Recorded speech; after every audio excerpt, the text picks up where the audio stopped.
بسم اللہ الرحمن الرحیم۔ مرزا جہلمی نے پہلے یہ کوشش کی، اپنے شاگردوں کا ذہن بنایا سیدنا معاویہ رضی اللہ تعالیٰ عنہ کے متعلق کہ وہ باغی تھے اور حدیث عمار کا مصداق وہی تھے، یعنی یہ جو حضور علیہ الصلوۃ والسلام نے فرمایا تھا کہ عمار کو باغی جماعت قتل کرے گی، تو اس کا مصداق سیدنا معاویہ رضی اللہ تعالیٰ عنہ تھے۔ حالانکہ اگر بالفرض سیدنا معاویہ رضی اللہ تعالیٰ عنہ کو اس کا مصداق بنایا بھی جائے تو یقیناً یہ کہنا پڑے گا کہ وہ بغاوت ان کی باقی نہیں رہی تھی، ختم ہو گئی تھی۔ تبھی تو سیدنا حسن رضی اللہ تعالیٰ عنہ اور سیدنا حسین رضی اللہ تعالیٰ عنہ، ان دونوں نے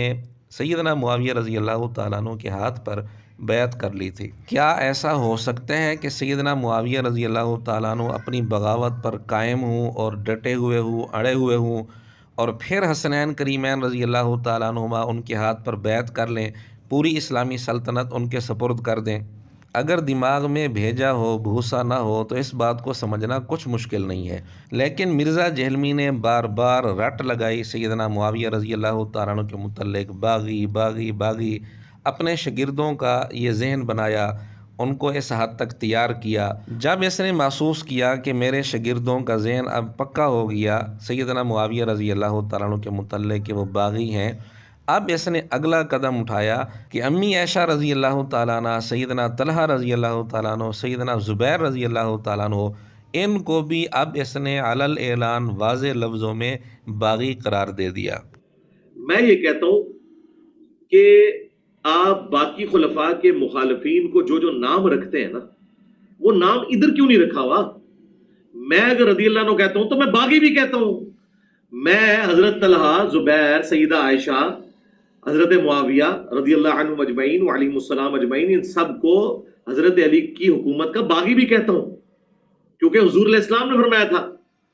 کہ عمار کو ایک باغی جماعت قتل کرے گی، عمار انہیں اللہ اور جنت کی طرف بلائیں گے، وہ جماعت جہنم کی طرف بلائے گی۔ اب چونکہ مرزے نے یہ سمجھ لیا کہ میرے شاگردوں نے اس بات کو ہضم کر لیا ہے، سیدنا معاویہ رضی اللہ تعالیٰ عنہ کو باغی تسلیم کر لیا ہے اور اب بھی وہ باغی ہی مانتے ہیں، تو مرزے نے اگلا قدم اٹھایا اور حدیث عمار نعوذ باللہ سیدہ امی عائشہ رضی اللہ عنہ، سیدنا طلحہ، سیدنا زبیر رضی اللہ تعالیٰ عنہما، ان پر فٹ کر دی،